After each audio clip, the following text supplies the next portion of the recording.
It's Good Friday, and today is a good day. It's a good day for us. Anybody who follows Christ, or anybody who's thinking about following Christ, we call this day a Good Friday because it is good. It's because Christ did an amazing thing for all of us.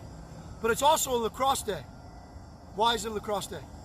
Years ago, when the Native Americans played this and they were viewed by the missionaries from France, one of the missionaries thought that the stick that they used looked like a bishop's staff.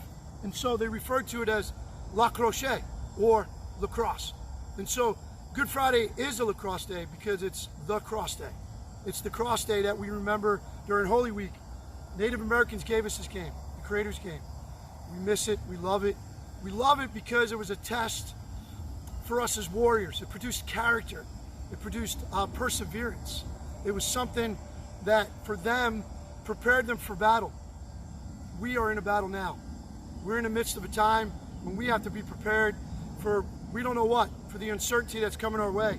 And so the character and the endurance we need, the perseverance, is enormously important. So, I love the word perseverance as it relates to the Bible. In fact, the word is hupomeno, and the picture is an umbrella.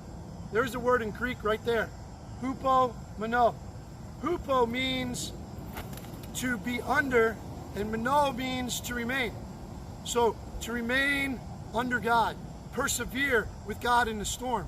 And we certainly are in a storm right now. As we think about Good Friday, we think about Golgotha, the place of the skull, the place where Jesus died. But prior to getting to Golgotha, he walked the streets of Jerusalem. They were known as the Via Dolorosa.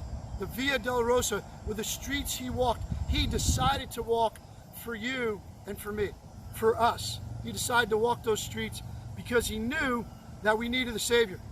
He knew that we needed the King of Kings and the Lord of Lords. And he was with us. Jesus came to be with us. He was born, he lived, and he died.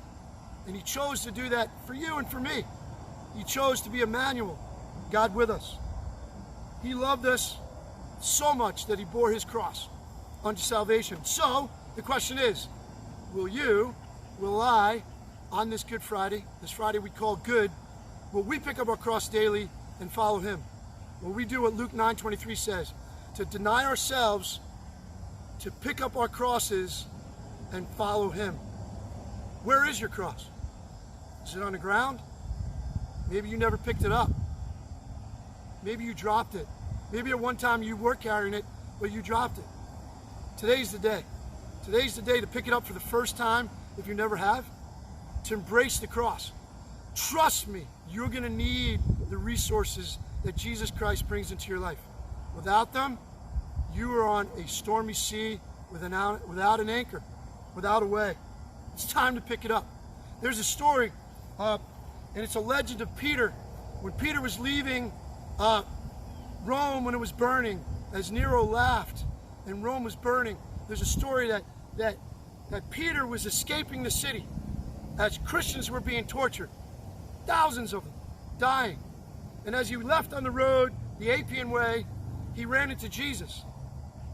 And he said, Jesus, where are you going? Or qua, this is the phrase, qua vidis domine.